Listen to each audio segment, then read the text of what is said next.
No do-overs, missing deadlines in Utah divorce cases. Courts mean it when they set deadlines. In a Utah divorce or custody case, if you miss a court deadline, you can lose important rights or opportunities, and you usually won't get a do-over. Many people don't realize how unforgiving the schedule can be until it's too late. Think about some of the common deadlines. If you're served with a petition or complaint for divorce or to modify, you generally have 21 days in Utah to file your answer, if you're served in state.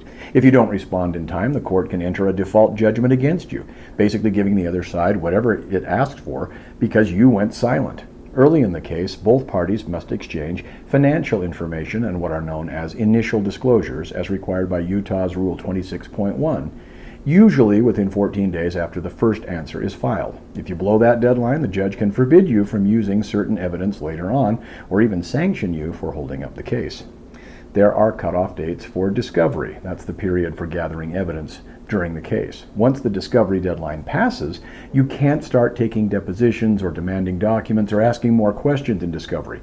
That phase is over. There are also deadlines for filing motions and responding to them, often 14 days to oppose a motion. There's other deadlines as well.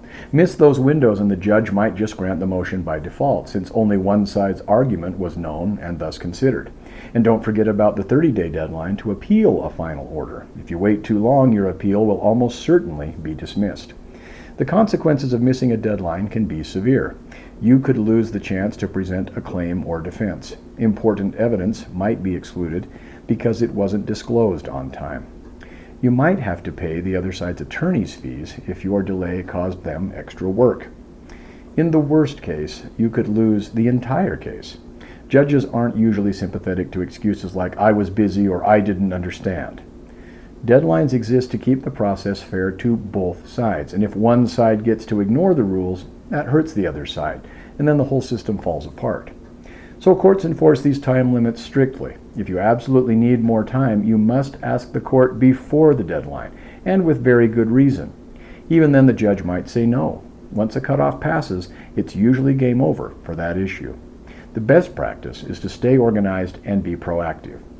Keep a detailed calendar of all deadlines and set reminders well in advance.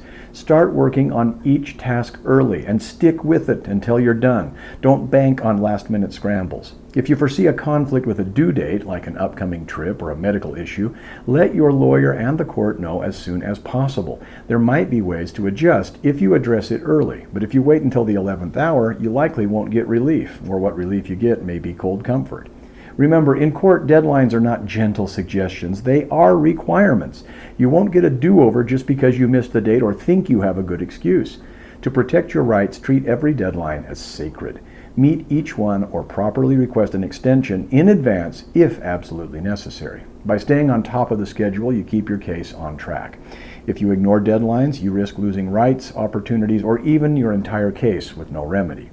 Stay organized, act promptly, and don't count on do-overs.